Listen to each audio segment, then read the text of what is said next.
What's Paris without Notre Dame? Here we are on the second anniversary of that great fire that gutted the fabled cathedral. Only it's not just Our Lady, but all of France's great landmarks that are currently off limits in these times of lockdown. Yet, despite the pandemic, the work continues. Coming up, we're going to take you inside the race to restore Notre Dame with France 24's exclusive report on efforts to meet a 2024 deadline set by President Macron. 2024, the year the French capital hosts the Olympics. We'll ask about the decision to rebuild the lead spire and wooden roof beams to original specs, and what Notre Dame means, not only to Paris and France, but to the whole world, what with donations pouring in from around the globe. With its 850 years of trials and tribulations, it's much more than a house of worship. What will it represent when it and the rest of France reopen in earnest? Today in the France 24 debate, we're going inside Notre Dame. Joining us is journalist Agnès Poirier. Your book, Notre Dame, the Soul of France, has just been translated into French, I see. I have rewritten it in French. You wrote it, it wasn't translated, you actually wrote it. Yes, We say adapted in the business. Adapted, yes, Adapted I did, into French. adapted. When he heard it was burning, we picked up the phone and we called architect Marc Mimran on that night 2 years ago. Thank you for being with us again here in the France 24 debate. Thank you. Thank you to be with you. I'm happy to be with you again. She was there on the night. She's here for the premiere of that special report. France 24 senior correspondent, Catherine Norstrand. How are you? I'm good, thanks, Francois. The France 24 debate, where you can join the conversation on Facebook and Twitter, hashtag F24debate. Yet the road to restoration or to restoring it took you, Catherine, inside the cathedral, and you could even say all around France, far beyond. This was for France 24's Revisited magazine. An open wound gapes at the heart of Notre Dame. The giant hole where the cathedral's spire crashed through the roof on that fateful evening in April 2019. It fell. All the material fell right down to the floor here. It almost completely destroyed the floor of the intersection and damaged the floor of the nave and of part of the choir area. Pascal Prunet is one of the chief architects tasked with securing and rebuilding Notre Dame, a giant medieval structure that's exceptionally fragile. Everything is slender. The walls are thin, the pillars are thin. It's almost as though the material has been stretched right out and it hasn't been reinforced. So it's often right at the maximum capacity or limit of the stone.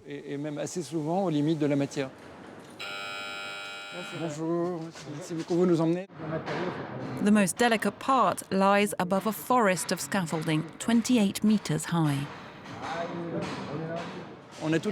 You can see this whole choir area. The scaffolding here is like an internal cathedral of its own.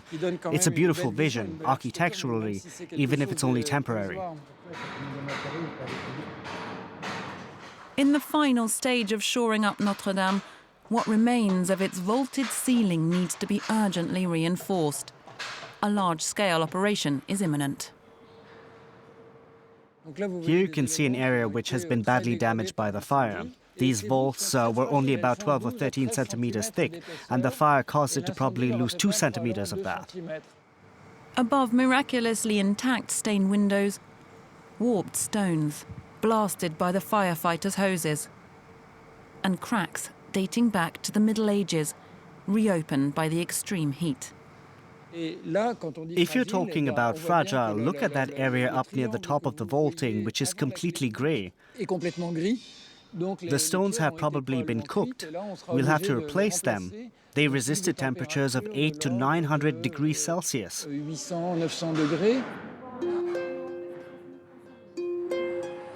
The inferno which raged through Notre Dame sent a shockwave through the heart of Paris.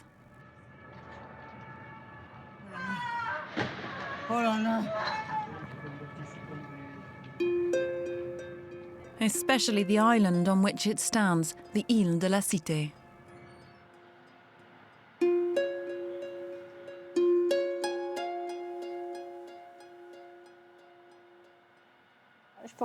I could stay for hours looking at Notre Dame.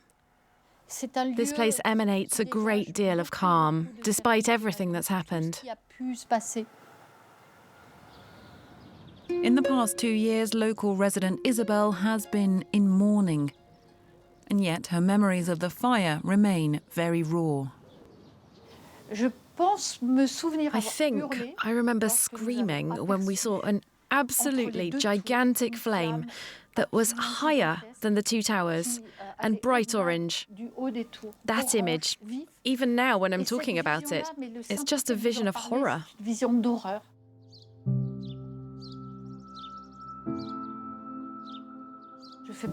I am a Christian, a member of the parish here. We have a very personal attachment to Notre Dame.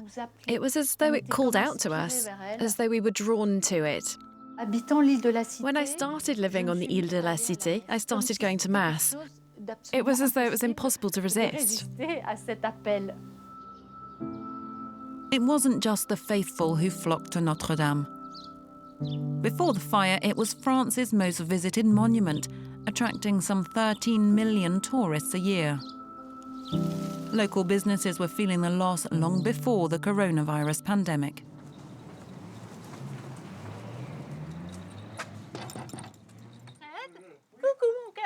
Farid runs a restaurant previously filled with international visitors. Do you remember how it was before? Of course. There were crowds, it was incredible. It's unbelievable. All the tourists who brought Paris and Notre Dame to life. They brought this area to life, but they're not here anymore. It's virtually dead. That's sure. I don't even see many local residents I anymore. think a lot of There's them no have one. left. Yes, many have left. The neighbourhood is not like before. It's sad. I can't wait to get back to life as it was. That's right. Working to return Notre Dame to its former glory are expert tradesmen from all over France. 300 kilometres to the east of Paris, one firm has been working flat out on huge arches to hold the damaged stonework in place, using 3D modelling for maximum precision and speed.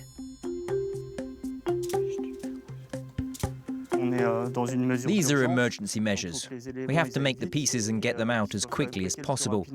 If we had to make them on site, we'd still be there in 10 years or more than 10 years. The last restoration of Notre Dame's medieval structure took 2 decades back in the mid-19th century. We can't afford to make any mistakes. When the cathedral was originally built, at the time they used perfectly shaped pieces, but over time the building moved and became deformed. And then there was the fire, so we're no longer working with perfect shapes. That's why we can't do without 3D modelling now.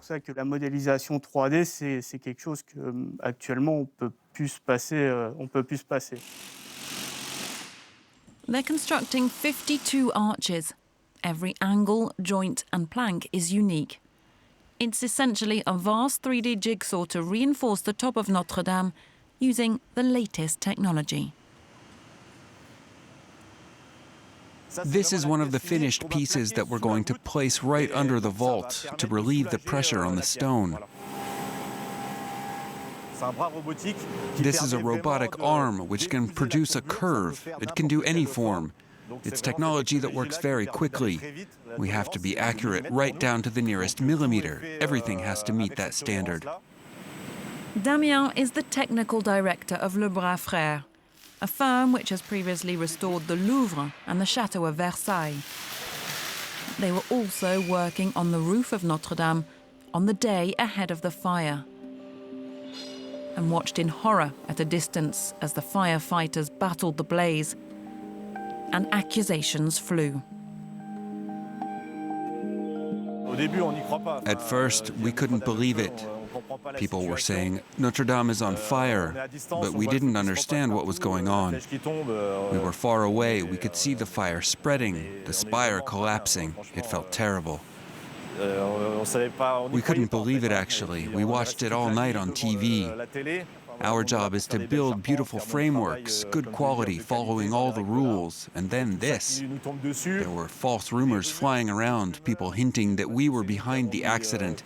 It was a lot to take. The company has now been classed as a plaintiff in the ongoing investigation into the Notre Dame fire. And Lebrun employees helped to save the cathedral, working around the clock to build emergency supports to prevent the edifice from collapse. The main goal was to save Notre Dame. It's Notre Dame, it's world-renowned, our pride and joy. We're all from a small village here. We're working class, country folk, we're strong. We know how to get back on our feet. We get back up and move on. Our first aim is to make it safe, and then hopefully rebuild it. In just a few weeks' time, Le Bras Frère is due to complete the consolidation of Notre Dame's vaults. Meanwhile, back in Paris, work has already been taking place on test sites, exploring how to reveal hidden treasures inside the chapels of Notre Dame.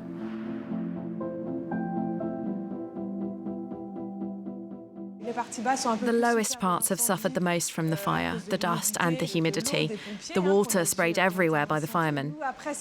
During our work, after cleaning it off, we discovered the amazing colours underneath, which date back to Viollet-le-Duc. Viollet-le-Duc, the legendary 19th century architect who restored and overhauled Notre Dame. Since then, 150 years of dust meant that lead from the burnt roof stuck to the walls. Cleaning that off has revealed a surprisingly bright palette. You can see the colours match the stained windows. This blue here matches the windows. This red matches the windows, and the same colours appear on the columns. There are colour effects everywhere. Like the rest of the cathedral, these chapels are being restored exactly as they were in the 19th century. As restorers, we're not changing or adding anything. The range of colours you can see here are the originals, chosen by Viollet-le-Duc. Marie's team of restorers worked for 2 months to breathe new life into the walls of the test chapels, trying out techniques for the upcoming restoration and getting an unparalleled preview of the dazzling artwork. We often say we're between the sky and the soil. Our viewpoint is exactly the same as the painters who originally did the decor. We're right in the same place, at the same level. It's so nice. We get to see the original brushstrokes. Notre Dame will soon boast colours brighter than in living memory, which visitors should be able to admire in a few years' time, if the restoration deadline can be met. The first stone of this cathedral was laid in the year 1163, and ever since then there's always been building work here. A French army general, Jean-Louis Georgelin, was named by President Macron to oversee the monumental works, which have already suffered setbacks, lead contamination, coronavirus and bad weather. It is an extremely ambitious schedule, but we are still on course to reopen the cathedral to worshippers in 2024. It won't be completely finished, of course. There will still be work to do on the outside, notably the outside wall, and other work to finish. And above all, we have to finish the consolidation of the building, which will only be done this summer. For the ultimate but risky stage in making Notre Dame's structures safe, the 52 wooden arches from eastern France are arriving in Paris.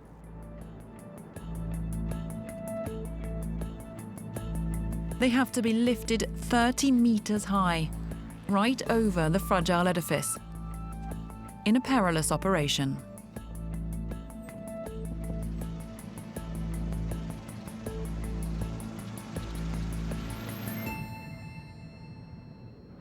We catch up with Damien Brisson from Le Bras Frère underneath Notre Dame's badly damaged vaults.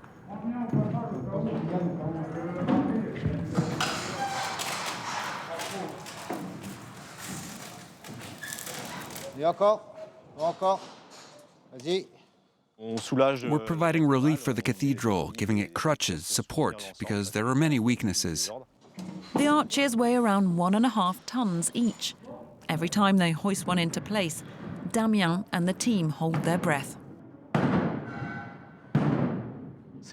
It's far from simple. It's always a big responsibility. We've got workers underneath. There's always a risk. With a bit of wind, you never know. But it's going well. We're very happy, and the work is continuing. After months of work, it's a huge relief to finally secure the cathedral's vaults. The Notre Dame experience is on our CV now, but I think we don't really realize what we're a part of. But when we see the arches in place, we're very happy and, yes, proud. Proud is the word on everyone's lips as this phase of Notre Dame's revival comes to a close. We're all very proud to work on this building site. Proud because, it's been said a lot, this monument is an emblem of France. It's the Gothic cathedral par excellence. And we are aware that the world is watching us. The whole world is watching our progress. We're aware of all that's at stake, we're aware of the difficulties, and we can't afford to make any mistakes. We are all working hard to complete this project and complete it well. There remains a great deal of painstaking work before Notre Dame can rise from the ashes. Until then, the 850-year-old edifice will have to bear its wounds, right in the heart of Paris. And we're talking about it in the France 24 debate in the company of journalist Agnès Poirier, architect Marc Mimran, and Catherine Norris-Trent, who filed that report.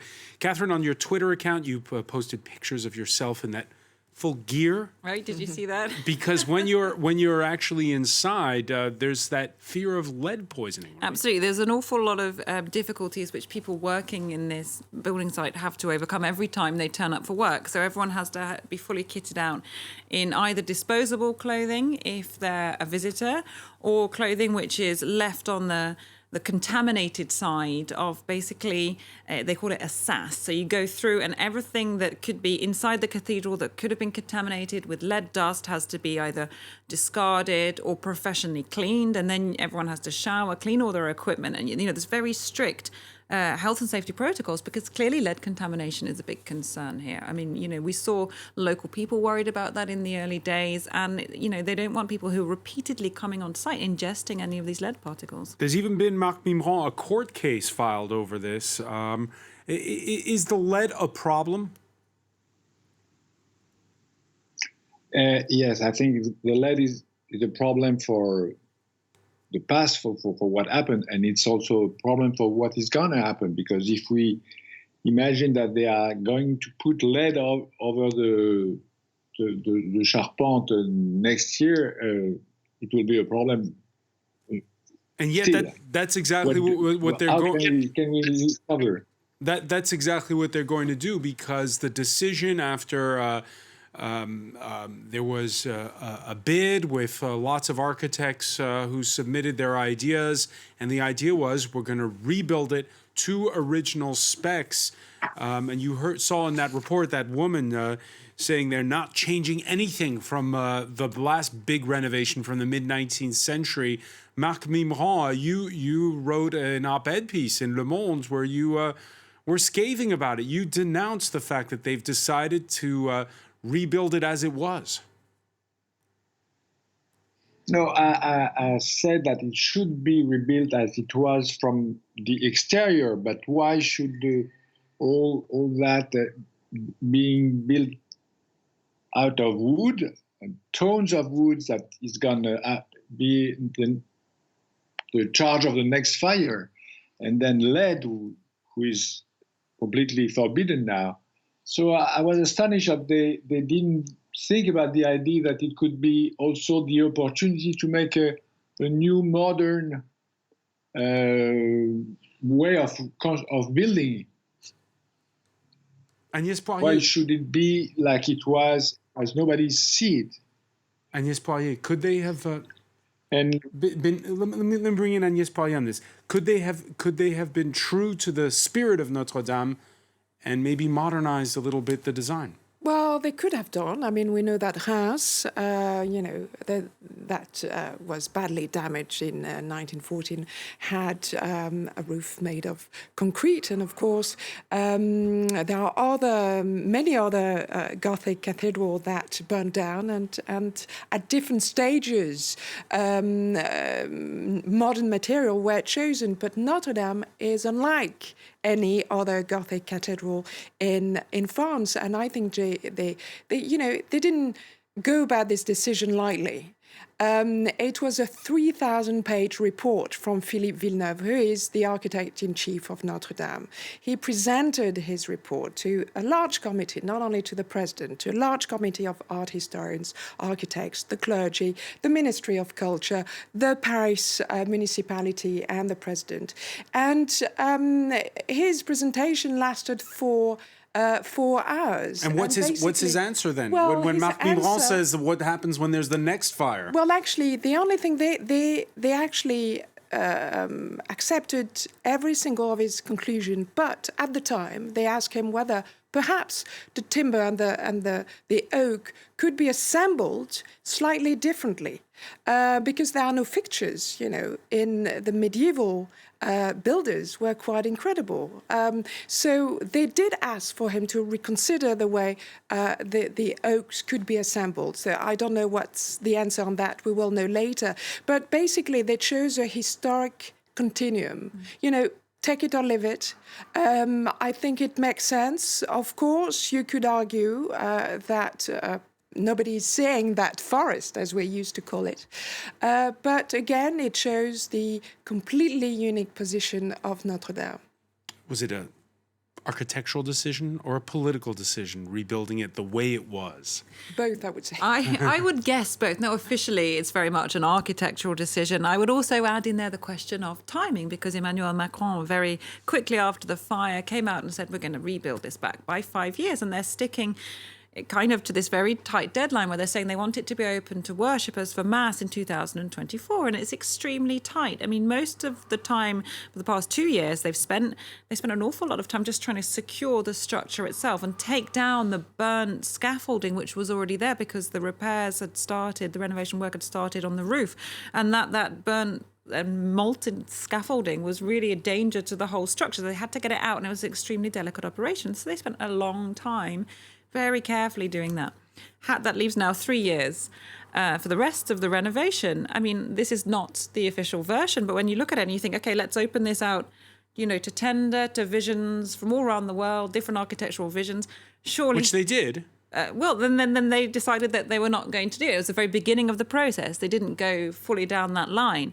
If you do go down that route and start studying these possibilities, surely, in my journalistic but unexpert view, surely then that takes up a great deal of the remaining time that you have left. So I think, the official line is they say, look, the people who love Notre Dame all around the world, the worshippers, they want to see their cathedral how it was before. They don't want to see some kind of modern structure which people are going to regret in years to come.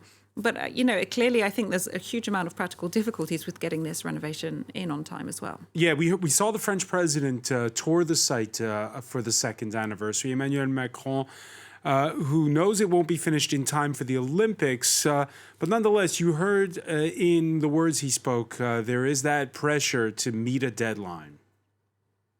Nous rebâtirons Notre-Dame. Parce que c'est ce que les Français attendent. Parce que c'est ce que notre histoire mérite. Parce que c'est notre destin profond. Puis on regarde aussi les 3 ans qui viennent. Parce que, ça a été dit, vous le faites avec beaucoup de rigueur et de professionnalisme, mais il va nous falloir tenir nos objectifs.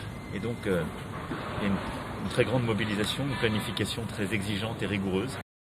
Stick to schedule. Marc Mimran, going back to the original design, is it, as Catherine says, so that they can finish by this 2024 deadline?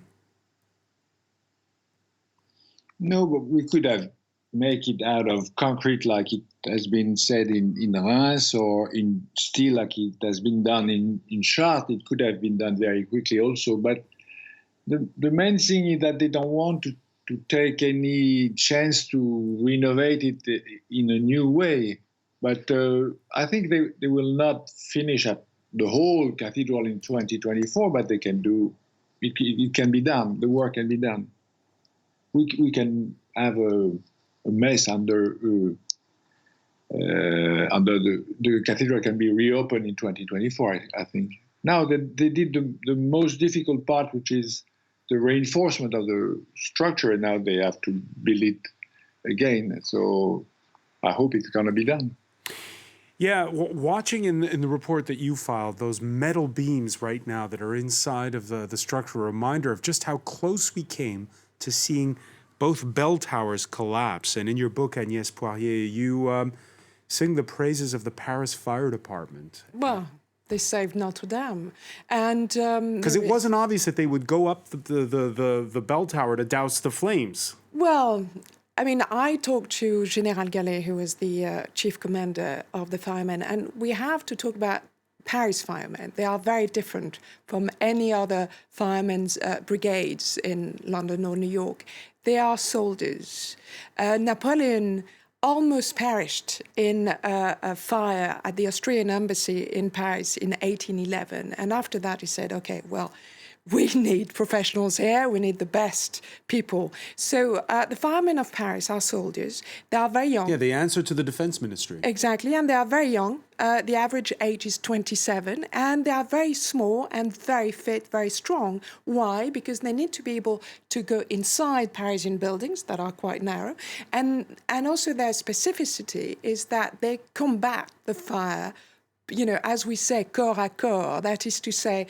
Hand combat. Exactly, hand combat. Because if you look at London or New York, first of all, firemen are much bigger, not as lean, not as strong, older, in their 40s, and they combat the fire from outside the buildings. So those guys, at some point, General Gallet thought she was going to collapse. He told me the situation was desperate. Therefore, there was only one way out. It was audacity. But it meant, potentially, the death of hundreds of firemen. So he asked for quite a lot of them to actually go as far as possible from the actual cathedral. But still, you still had 200 firemen, and about 50, a vanguard of 50, went up the North Tower because a fire had broke out there. And basically in 20 minutes... That was it. And they, you know, it's not as if they came to the general and say, we are willing to risk our lives. No, they just exchanged a few glances. They didn't, you know, he said, in those cases, we know each other. They are soldiers. They just exchange a few looks. And General Gallet had to ask the permission of President Macron. And President Macron just squeezed his hand. Go for it. But potentially, it meant that the North Tower was going to collapse, and then the second tower, and then the whole edifice. And it's not the end. Do you remember the helicopters? Mm-hmm. Yeah, the police helicopters that were above. Yes, and we thought, you know, they are there for on recce, perhaps to help the people on the ground, or perhaps they have some water. Of course, it wasn't the case. It would have been catastrophic if it had been the case, but no. That's what Donald Trump had suggested. Exactly. But what General Gallet told me is that, no, the helicopters were there just in case, just to look for survivors when it has completely collapsed. Wow. And we're talking about, you know, also the buildings around, because imagine when such a mass collapses, then the whole neighborhood too. Right. So this is what we were contemplating. We had no idea. We knew something dramatic was happening. I was on a riverbank. But those men saved the cathedral. Marc Mimran, when the Paris firemen say that they were 30 minutes away from those bell towers collapsing, does that sound right to you? Absolutely, they did a great job. They did an incredibly great job just because they were soldiers and they were thinking that they had to faire la part du feu. They have to leave the fire, do what he wants, but they will fight against him. Those men are fantastic, fantastic soldiers. They did. Nobody could do that.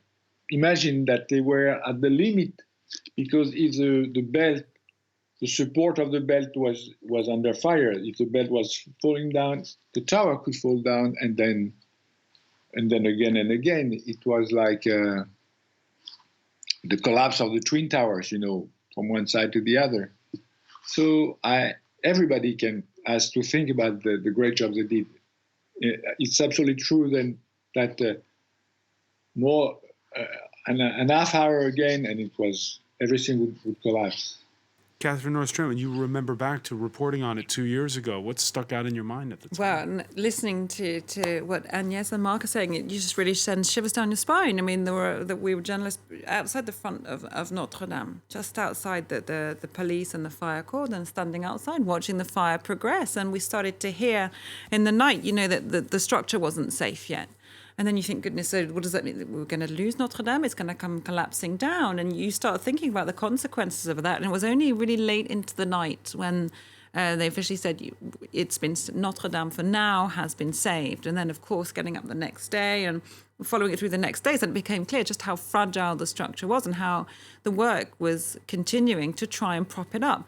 But yeah, I mean, just an absolute sense of surreal danger outside this monument. I was getting calls from all around the world, people trying to work out exactly what was going on. And of course, there were Parisians who came down as far as near as they could get on the riverbanks in central Paris, just standing there watching in real silence and real emotion. I mean, it was an absolutely incredible moment. And then people coming down to sing and pray as well, people coming to worship and try and lend their voice, try and give moral support to those firefighters too. And now, fast forward 2 years, and people who don't know Paris don't realize that Notre Dame is the heart of Paris, which is the heart of France, in that even maps, right? It's kilometer zero. Kilometer zero, that's right. Everything for how you starts calculate at where Notre Dame and the Ile de la Cité. And it was the original Paris at the time of the Romans, that island that's in the middle of the Seine. And today, you still have people who live, as Agnès was saying, across the street. What's the mood in the neighborhood? Because it is lockdown time, after all. Right, exactly. So this is one of the reasons we included the interview of the lady there, Isabelle, the neighbor of Notre Dame, in our report, because just going around the Ile de la Cité, and you get a real feeling it's a kind of a village in the heart of Paris, with people still living there, and quite a tight-knit community, and people who know each other, and a lot of people who've been really, really affected by this fire. So before coronavirus hit, they were saying their streets, their restaurants, were already empty because, of course, first of all, it was sealed off because of the fire and then the lead contamination worries. And then they said, even when it opened up again, the tourists weren't coming back because people were on the Ile de la Cité, a lot of them, because they came to see Notre Dame and they were on the parvis in front of Notre Dame, and it was kind of brought life and soul to the area, and it's been really ghostly quiet for them. And of course, every time you open the window in some of those wonderful houses and wonderful apartments, but they've got this very visible reminder. And I think it's actually a lot of them, people saying they have nightmares, people quite traumatized about it. Notre Dame means so much to them. And you're right, it does mean such a lot to so many Parisians and so many French people. It's really embedded in our culture, and that's really difficult to understate, I think. And it goes across the political divide. Completely, yes. We can show that now. There have been, I looked it up, there have been film versions of Notre Dame dating back to 1905. The Hollywood version of 1923 has the Hunchback of Notre Dame, Lon Chaney, playing Quasimodo. Here you see the famed scene where he swoops for Esmeralda while a cleric reminds the soldiers of the sanctity that prevents them from coming in. So they're unable to enter the building there. And this is, of course, based on the Victor Hugo novel. Agnès Poirier, you devote a chapter in your book, because you take different postcards through history of Notre Dame, to 1594. That's when King Henry IV's conversion from Protestantism to Catholicism is sealed with Holy Communion at Notre Dame. It's to this day an important moment in the minds of the French. Well, yes. I mean, it's the wars of religion as we know them in France. 22nd of March, 1594, Henry IV needs to to win over Paris, because Paris is in the hands of the ultra-Catholics, supported by the Spanish army.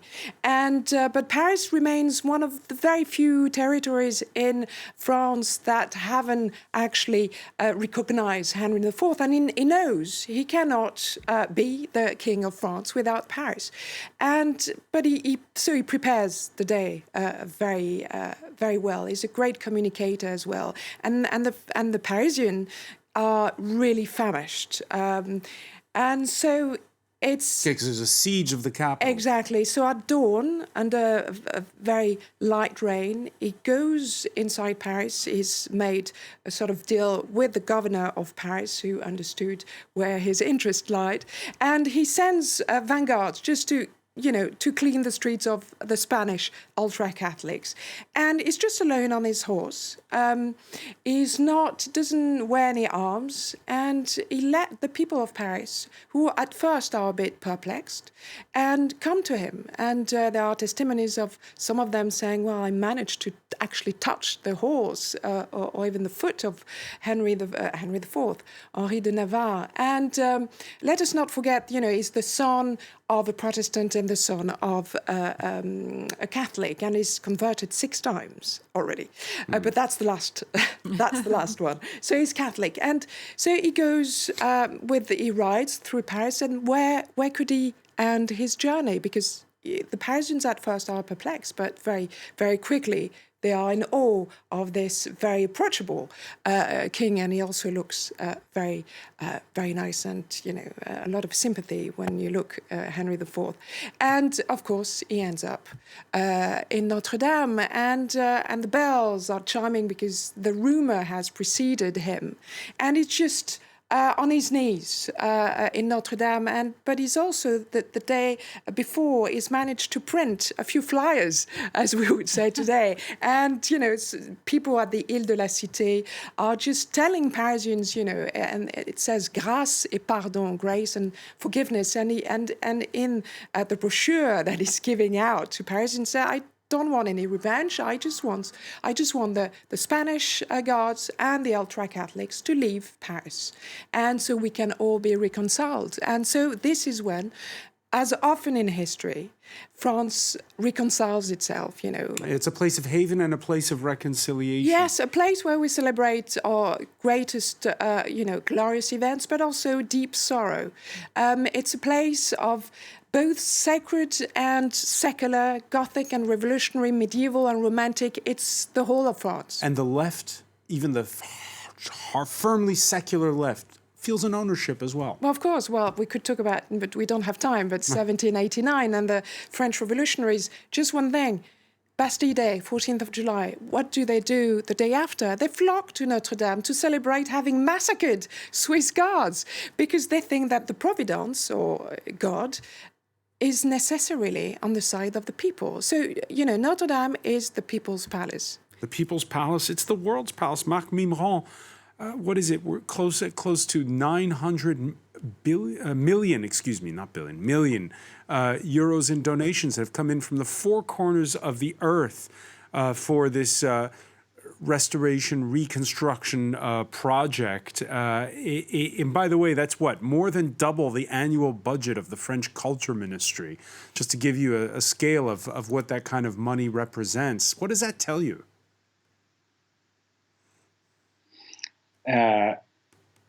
It's a great amount of money for that.